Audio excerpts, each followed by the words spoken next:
Welcome to USA Football's Coach and Coordinator Podcast, where top football coaches from around the country share their stories, philosophies, concepts, and strategies to help you get better on and off the field.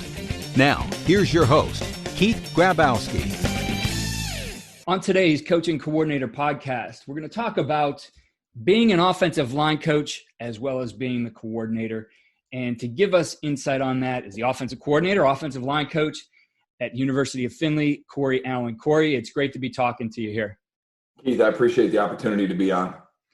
So, Kory, before we dig into some of those things, the main topic here today, I want to make sure that our listeners understand a little bit about you and your growth in this profession. And, man, I was able to meet you a long time ago when you were at my alma mater as a coach. That's some time back, but you were at BW for some time, and you've moved on and done a number of great things from there. But going back to the beginning, Kory, what was it that really sparked your interest in being a football coach? So it's an interesting story. It's one I share with our GAs and our young coaches all the time. So I attended Ohio. I'm from Buffalo, New York, and the Buffalo area, and I attended Ohio Northern University. And so as a sport management major, I interned with the Buffalo Bills in their public relations department before my senior year. Their training camp was out of Fredonia, New York. I stayed in the dorms with them. I was there all summer working at what was Rich Stadium at the time. And as the internship started to wind down, my boss, a gentleman by the name of Denny Lynch, who's a longtime PR guy in the NFL, offers me a full-time job. And if you're a sport management major and you get a job offer going into your senior year from the NFL, like that's it, right? But we had a really good team coming back at Ohio Northern, and I would have had to finish up at University of Buffalo or Buff State and would have missed my senior year. So I declined the opportunity to do that, and I put all my eggs in the senior year basket. We had a great year, still the best season in the history of Ohio Northern football. Made it to the third round of the national playoffs and did a bunch of fantastic things, great coaching staff, great players. But when it was done, and it ended in Alliance, Ohio, as many dreams have, when it was done, I had no job. So I was working at a beer drive-through, and the head coach would come in every morning, get his coffee and his paper, and, hey, Kory, how you doing? What are you doing?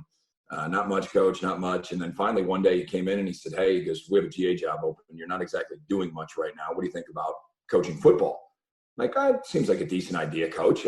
I'm not doing anything else and really don't want to move back to my mom and dad's house. So I'll talk it over. And he goes, no, I guess that's not the way this is going to work.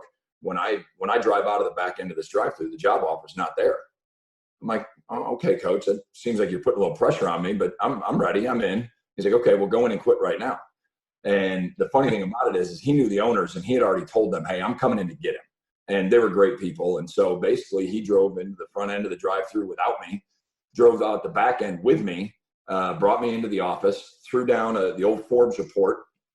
And he said, you're recruiting Columbus, go to work. I'll check in on you in a couple hours. And so I started making cold calls, and that's how I got into the profession. And one of my early mentors was our D-line coach, Eric Westerfield. He left and went to Harvard after that, and Citadel. And he said, and he told me this in one of the first days that I was on the job. He said, you think that you love football. And he goes, well, wait till you get into coaching. And I'll always remember this. He said, you're going to have higher highs and lower lows as a coach than you ever will as a player. Well, at that point, of course, you're young. You don't believe him. No way. I was so invested as a player there and so passionate. I thought about the game, but he's absolutely right. You go all these years later, and the highs that you experience as a coach, and then of course the lows are monumental. So I was at Ohio Northern for a couple years as a GA and then a full-time coach, moved on to BW. And then I was given the opportunity to come here to the University of Findlay, hired by Dan Simrell, who used to be the head coach at Toledo, the offensive coordinator at West Virginia. And Dan hired me here. And, just the way that it's shaken out, I've been here since. I've held every job known to man here, with the exception of being the head coach. Well, I'll tell you what, you may be the only GA in the history of football who was picked up at a beverage drive-through. Indeed. So very unique story. Was that Coach Keskowski? Tom Keskowski, yeah. Yeah. And And I actually went to Ohio Northern for a quarter before transferring to BW. So very familiar with Ada, Ohio, and Coach Kaz. And Coach Prince at the time was my recruiter, brought me in, was the O-line coach there, I believe. I think he was. Yeah, Peyton Prince. Yep, Peyton Prince. So some interesting things there too before we move on here, and I want to talk more about your progression through here as a coach. Ohio Northern, somewhere around, and when did you graduate, Kory? The fall of '99 was my senior year. I graduated that winter, 2000. Yeah, so I want to say it was the 2000 Ohio High School Football Coaches Clinic. This was before it moved to the East End. It was over by the airport. Coach Kaz was speaking on a very innovative concept at the time called the shotgun eye. Yeah. Today known as the pistol. So, tracing his back, I did some study on this, and, I wrote some things, a bunch on the pistol, but I wanted to know the origination of it. And it was, going on, it seemed like simultaneously without guys really knowing about it, but it even traces back to, oh man, I can't remember the name of the coach. I used him in a forward, but it goes back to plans for it like in the 70s. I want to say it was somehow Bill Parcells was tied to it. It wasn't the guy who came up with it, somebody he was working with, but then they never really did it. But you guys started doing it. And then it caught on in the OAC. Yeah. And for a while, everybody, or most people in the OAC would at least dabble in the shotgun eye at the time. And then it went away for a little bit and came back as the pistol across the country. It did. Yeah. It's a very interesting story. And no disrespect to Nevada and Chris Alt and all the innovative things they did out there. But it was the winter of 98, 99. And we had brought in a couple transfers. They'd been there for a bit, but we had a kid who was the runner-up Mr. Ohio out of Stebbins High School by the name of Jamal Robertson, a great teammate of mine, played in the NFL and the CFL for years. And then we had a Division I transfer quarterback from Coldwater High School by the name of Shane Franzer. So these are two of my teammates, and I was the center. Jamal was an eye back. I was an eye tailback, and Shane was Coldwater was exceptional in those days, as they still are, but he was a shotgun quarterback. And neither one of them flourished very well with the other strength. Jamal didn't do well as an offset back, and Shane was not much of a 3, 5, and 7-step drop guy from under center. And so basically, as all things are born in football, it was born out of necessity. Right. It was, we're going to keep this guy in the eye, and we're going to keep this guy in the gun. And so our offensive coordinator, Rick Ponks at the time, and then Tom Kaskowski grabbed the three of us, and he said, we're going to start timing a few things. And they actually had a stopwatch down in the gym in the Kinghorn Center, and it was Shane and myself and Jamal. And we started running. Our base run was a play called 26 base. Okay. And it was just a zone lead type concept. And hey, can we get the footwork right? Where do we need to have the toes and heels and all those things as the quarterback and tailback? And so it was born out of necessity. And then I know going into that year, Sports Illustrated, we were ranked or however, but they said, the vaunted Northern gun. And so that's what it was called a little bit at that time. But yeah, that's how it started, in the gym, out of necessity. Like most good offenses and innovative plays, it's all about the coaches in a hallway or, at BW being in the bunker. I know when we went through it was back to that timing when we were going from pistol and we made a transition because we were just getting the check to the back set, right? And so we wanted to take that key away from the defense. So in that particular year, and this is when Zach Fletcher was the OC, I was the quarterback's coach in 2009. And so all we did was put them behind, and then like a lot of teams do, they'd bounce them to the side one way or the other because we didn't have time to go through and change all the mechanics of how does this translate to everything else we're doing. But then in that off season, we were down in the bunker there, working through all this kind of stuff where we ended up transitioning to, and I know we watched, if you remember, like there's that wall full of that cabinet just full of all the VHS. So it was going back there and we had still that one VHS player in there, and looking at all the stuff that you guys were doing. And then, you did some at BW as well. I forget who the quarterback was there, but then for us, it was the question came up, what do we reverse out on all of these things? So that became our offense. We had a reverse out footwork and we had a read footwork for some of the zone read stuff. But it seems like all innovation happens that way. You're going to get a group of coaches together and get in the hallway, get in the bunker, go to the gym, be somewhere, and time all those things out. Yeah, that's exactly how those things are born. I think that necessity really opens the mind. Absolutely. So we'll get back to the Kory Allen story here a little bit and your progress as a coach. So you leave Northern, and where do you end up then? Left Ohio Northern, went to Baldwin Wallace. The head coach at the time, John Snell. So he and I grew up in the same little hometown outside of Buffalo, a little small town called Albion. In Western New York, it was a fantastic small school football atmosphere. Our high school coach was the 1980s small school coach of the decade in New York. He was the head coach of the first Governor's Bowl, New York, New Jersey. I mean, football just really mattered to him. And Dick Domenico was his name. He had a passion for the kids in the community. Now, was he a good football coach? Absolutely.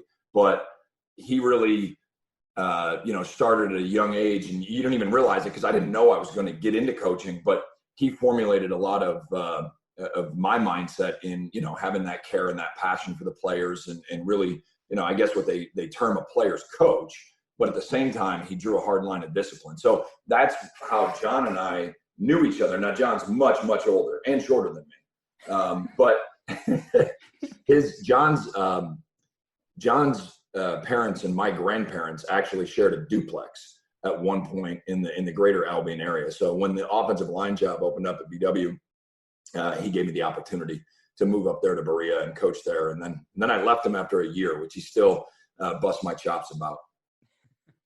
Well, I know I've heard of your high school coach before. I know he had a big influence on John, and John would talk about him all the time. And I think, as you described him, it was almost like, that player's kind of coach, but a hard line for discipline.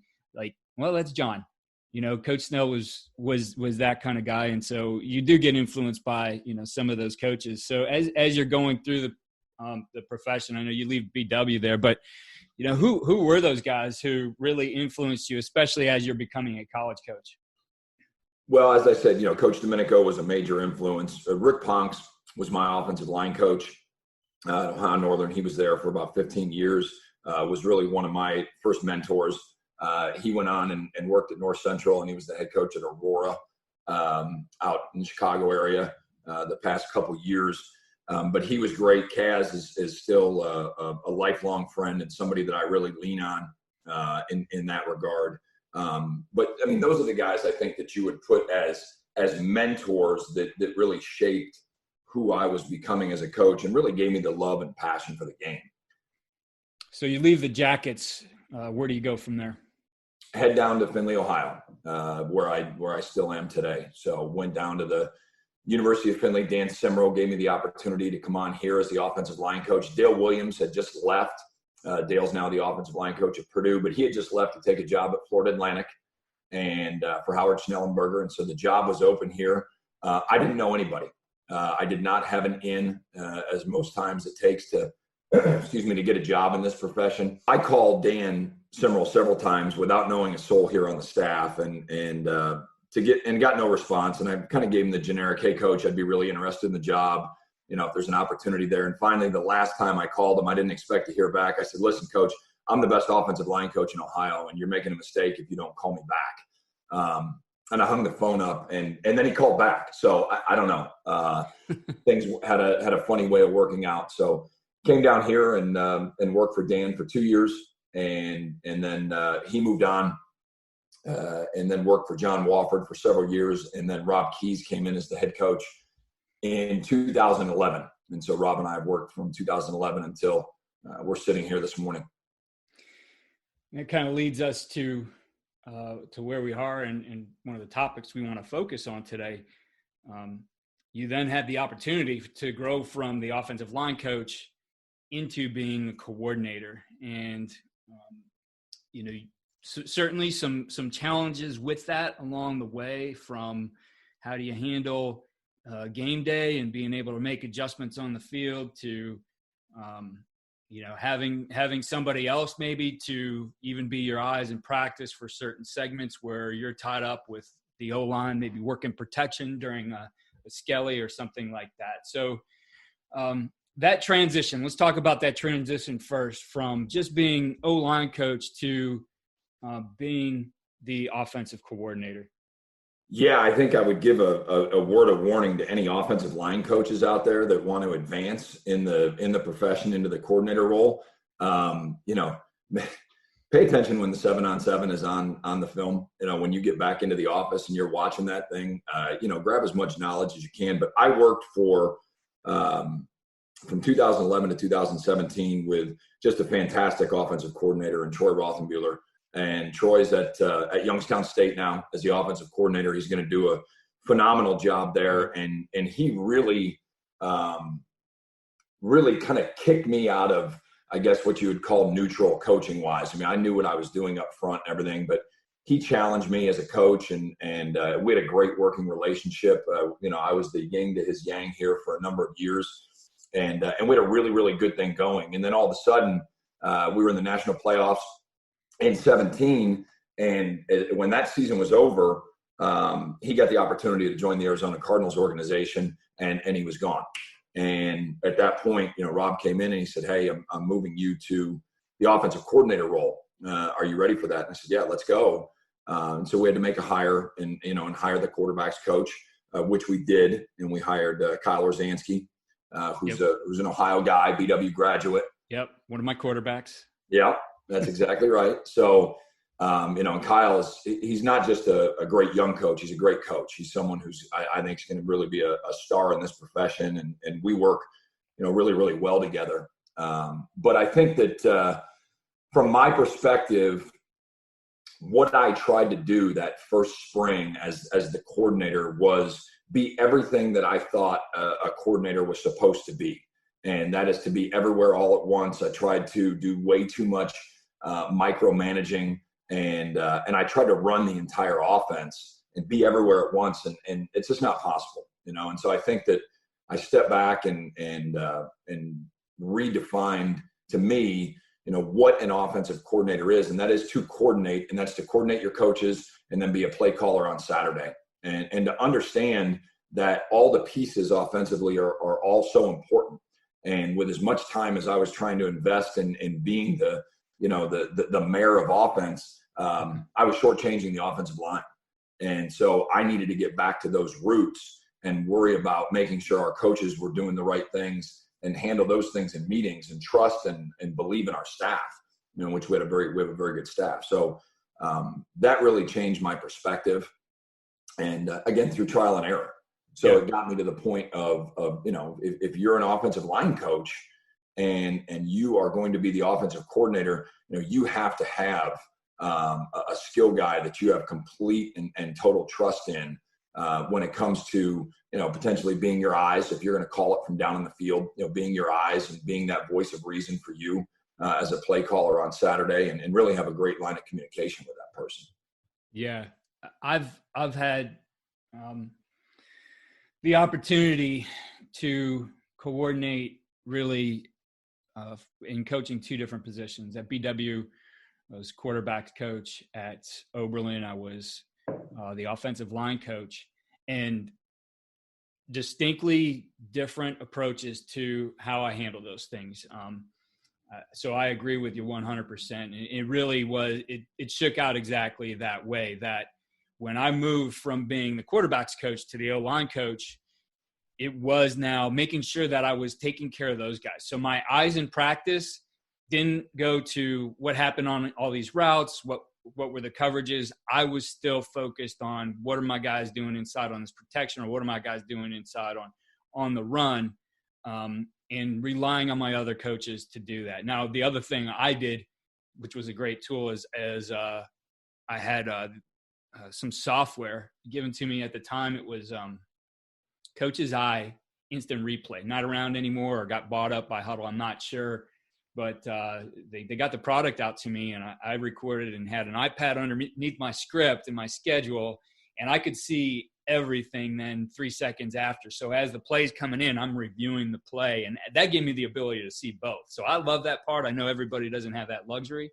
but if there's, high school guys out there and you are that guy, I would highly suggest, at times at least, utilizing your instant replay software that you use on game day in practice. I think it's really helpful, especially if you're that guy who, coaches the offensive line. That was a big tool for me. But I know for you, it was also, you did the smart things. You went to people who do this and have done this and learned from them. Talk to us a little bit about, the people you reached out to right away to get some insight into being the offensive line coach / offensive coordinator.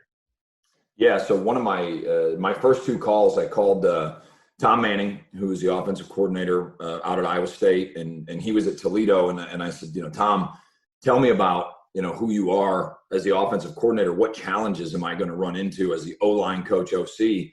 And he said, honestly, it's going to be the red zone and it's going to be third downs. He said, Kory, goes, you understand it. He goes, you can call the run game, you can call the RPOs, you can call it in what I refer to as the alumni zone, where anybody can call the plays. You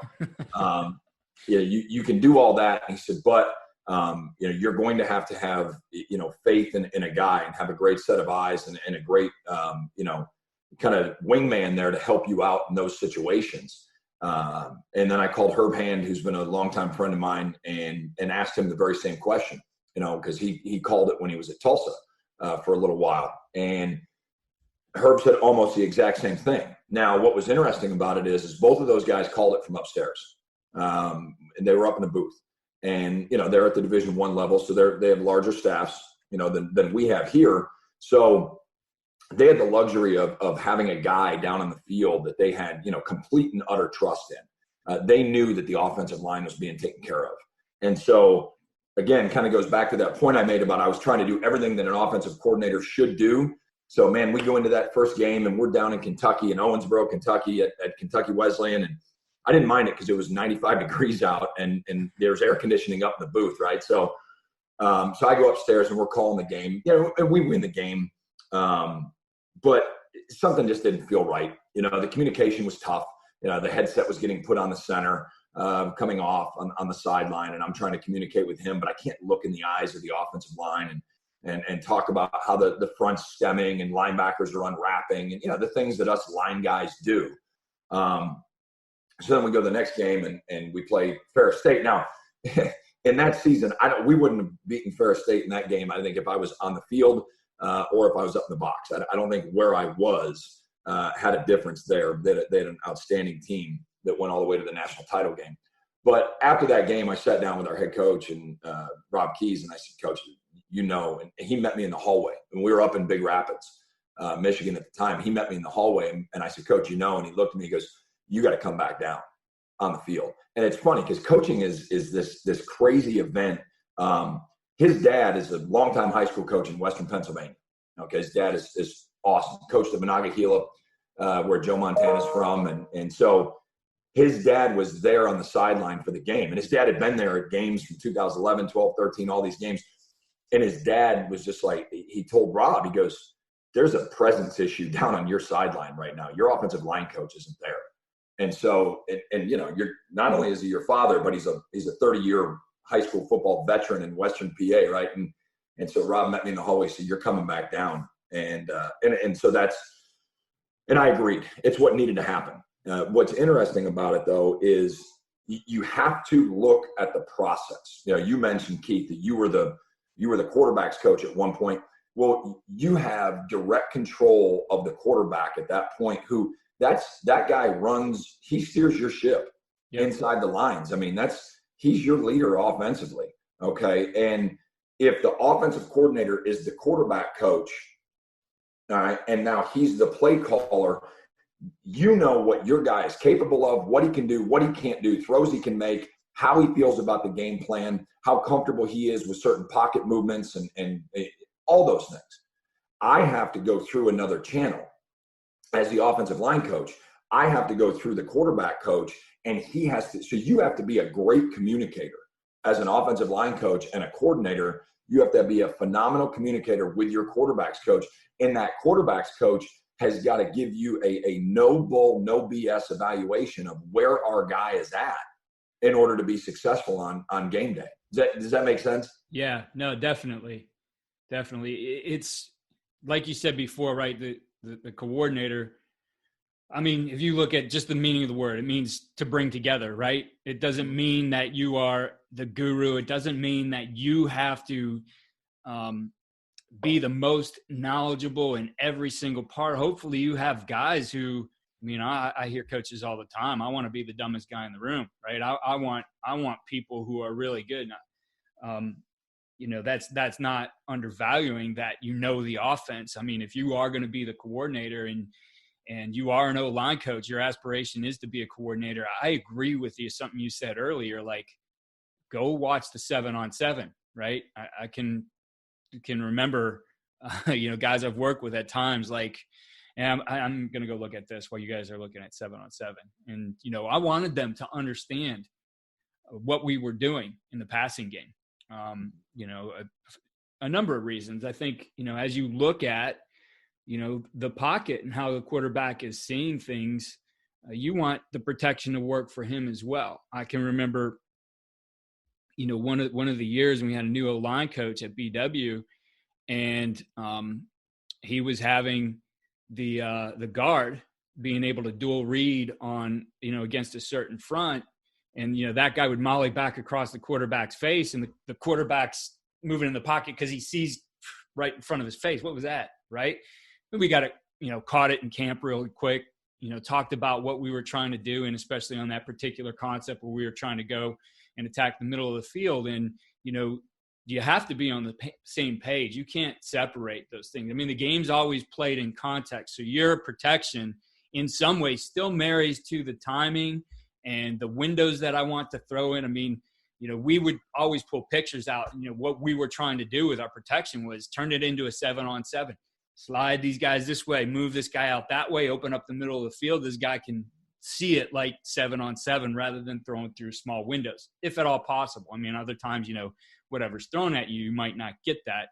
But I think that's the coordination part. Whether you are the O-line coach or the QB coach, all those things have to be on the same page, and there has to be that trust. I remained up in the box, mostly because I had a young quarterbacks coach who had never been up there, wasn't comfortable. We tried some things in camp where we put him up there, and, you know, he's like, it's just not me.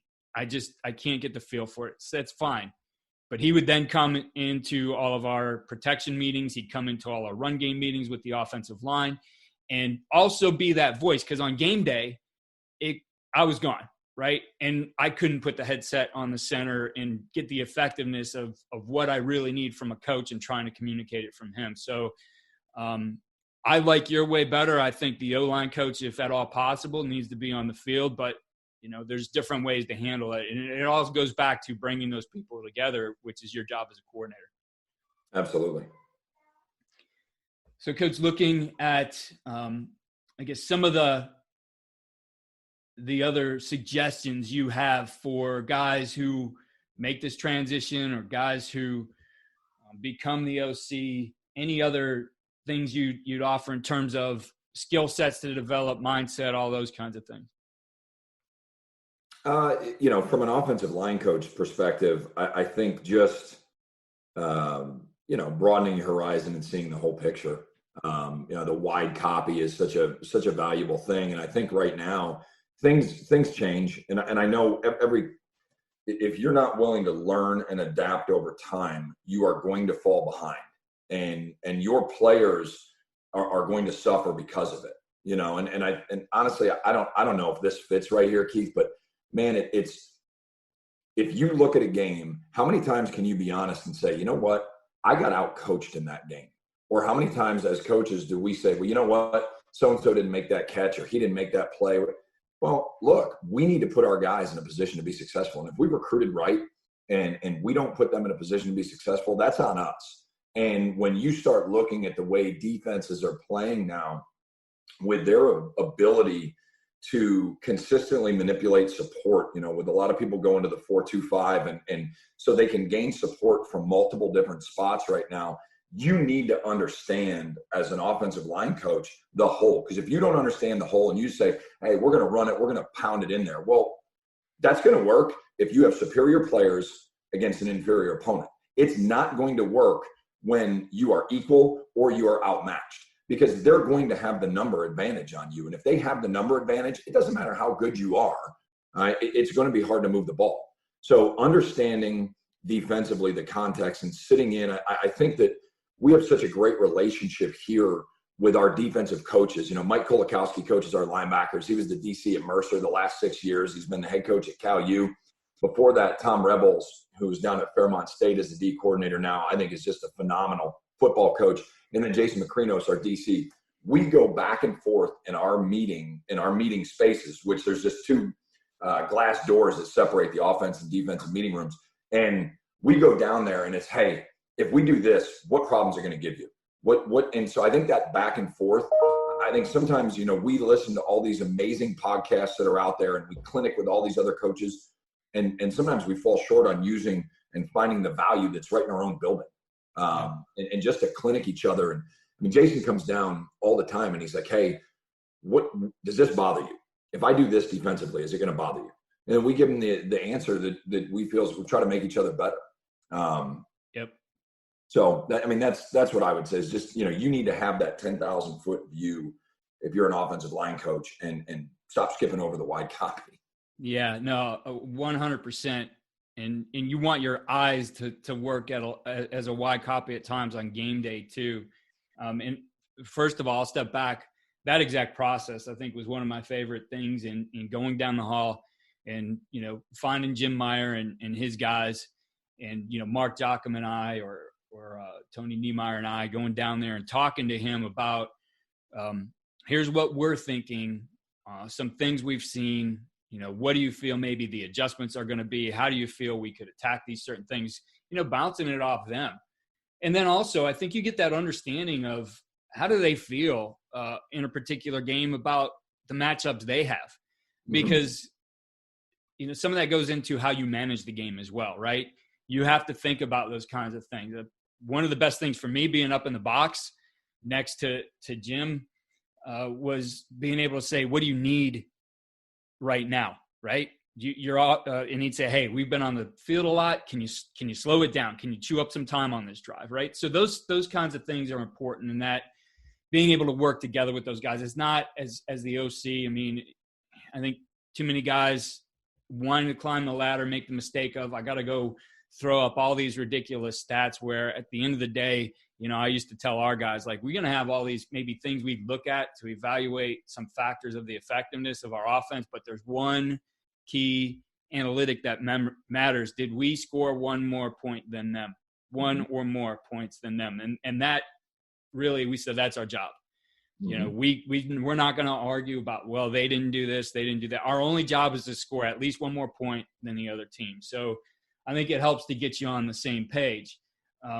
And then in regard to, having that wide angle view of things, sometimes, and, Shap Boyd at Muskingum was just great at this because we would, honestly, we'd outmatch him a lot. But, man, he'd scheme some things up that would really mess up not just our offensive line's eyes, but as we're looking at it, the eyes of what we're looking at, right? What is happening in there? What does this keep happening? And I remember specifically we're playing at their place, and that is not an easy place to play. No, it's not. You get off the bus and there's the vultures sitting up in the trees, and it's just always like, and if you're up in the press box, you're worried that somebody lights a match because that thing would, it was plywood. It would go up in a second. But I think Shap, who's been on the podcast before, I think he and I talked about this. He was taking his will linebacker, moving him all the way outside the box, and on the snap of the ball, bringing him back into his spot. And what we're seeing is we're running power, right? And our running back seeing that what looks like the cavity right there that he could go back to the backside and wham, he's getting hit. just be on the line of scrimmage all the time. I mean, power was like one of our things we hung our hat on. We could, where is he coming from? Right. But it was one of those things not till started expanding our view outside of just these guys tight.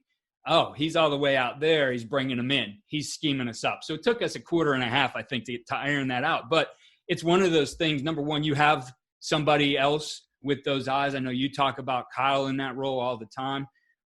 But as the O-line coach, too, you could see the big picture. How are they using their safety support, or how are they scheming up our run game, or whatever it might be? Mm-hmm. Yeah, and I think on game day at this point, you're watching support, you're watching the safeties and that field linebacker. And if a tackle is going to be made in the interior, all you got to do is look at the number, and then you know who made the mistake based on concept called. You know what I mean? Yes. It's not necessary to stare at the interior from the sideline as an offensive line coach. You need to see where support's coming from. And if it's the nose that makes the tackle and you're running inside zone and he was a one technique, it's the center and the guard. You know that. Right. You don't need to stare at that to see it. Yeah, absolutely. Well, Kory, some great stuff you share with us here. I love the perspective on how you become a coordinator as the offensive line coach and the way you need to look at some things there. But with all the things you do, Kory, on and off the field, what do you feel is the thing you do for your players or your unit that really gives them the winning edge? So I think that it's a great question. I think there's two things. Number one, we win because we have great players. I mean, I think that the credit goes to them. We've been able to attract a really high quality student athlete here. And these guys are football junkies. And that's what I love about them. But from an offensive perspective, there's two things that I would focus on here, Keith. Number one is, and I know we all say it, that football coaches are teachers, but how do you go about that teaching progression, right? Every position coach should have a teaching progression. For me, it's stance, departure, contact, movement, finish as an offensive line coach. That's O-line teaching progression. But what about as a coordinator? And so for us, it's classwork, quizzes, test, exam. It's classwork, quizzes, test, exam. And so when you look at how valuable your practice time is, and this is where I think that one of the reasons that we are successful, you can't waste time in team versus scout. When you get those are valuable minutes and valuable reps, and there needs to be a process. So again, classwork, quizzes, test, exam. Well, what's classwork? That's the install. That's the game plan meeting on Tuesday. That's the video. We're showing them that. That's classwork, right? What is classwork doing? It's preparing you for the exam, but it's not just classwork to exam. Now it's time, all right, for the quizzes. Well, the quizzes for us would be our 10 minutes of walkthrough and pre-practice, right? Mm-hmm. But we're not just going to sit there and dominate it with our voice. We've just installed it, and everybody learns in different ways, right? So we've just given them the game plan install. We've showed it to them with video. We've drawn it on the grease board. Now we're out to the practice field. What we're going to do is put the look team out there in the 10 minutes of pre-practice, and it's okay, bang, run this concept. We want to see how much do they carry over from the meeting right away in pre-practice. Now you get to group work. And so when we get into the season, Keith, we are not wasting a lot of our individual periods, that valuable time you have, with doing the same drills that you would run in spring ball or early on in camp. Okay. We're not spending a ton of time working up O-line boards and working cone drills with the receivers. We have a group period called concept versus coverage, where the quarterback's not even throwing. He's eyes and pointing.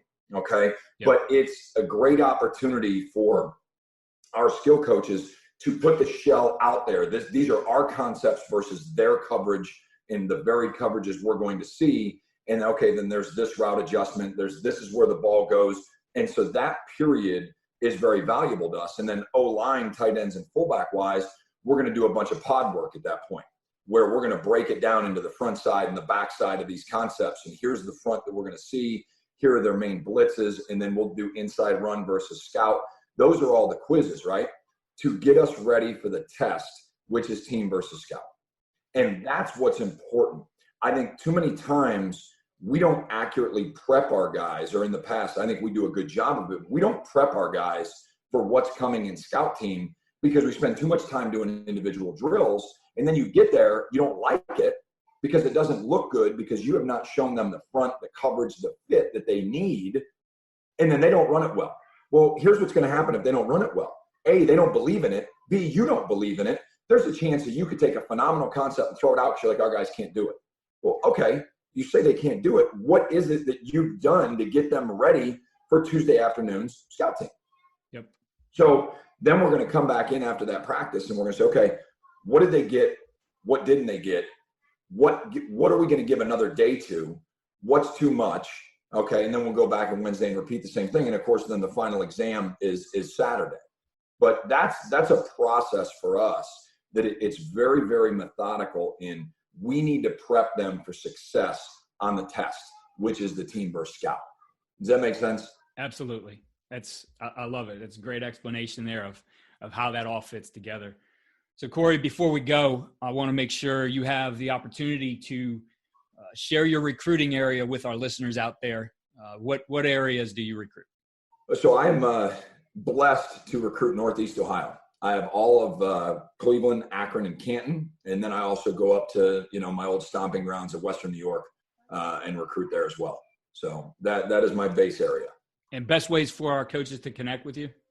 On Twitter, it's a pretty basic one, at Kory Allen. It's with a K. Shoot me an email. And with the way things are going right now, we've done a ton of clinicking and talking football on Zoom meetings lately, and just really sharing ideas and collaborating with coaches from all over the country. It's been great. Kory, I appreciate you taking the time, and it's always great to catch up with you. I appreciate it, Keith. Thank you for having me on. Thank you for listening to the Coaching Coordinator Podcast. Just a couple reminders. If you are looking for drills, especially for your offensive linemen, check out our contact system, which is a great way to prepare your team right now, where I know you may have some limitations to what you can do with these guys. You're going to see the majority of those drills within that system to teach these guys hand and footwork are done without pads. Check it out at footballdevelopment.com. Please follow what we're doing with our football development model. That's at fdm.usafootball.com. It's really something that helps you build your youth football programs if you are the high school coach who is in charge of youth football in your community. Please pass that podcast along, the Football for All podcast to your youth community, where we outline exactly what the football development model is and give great tips from coaches, players, commissioners, and parents from around the country.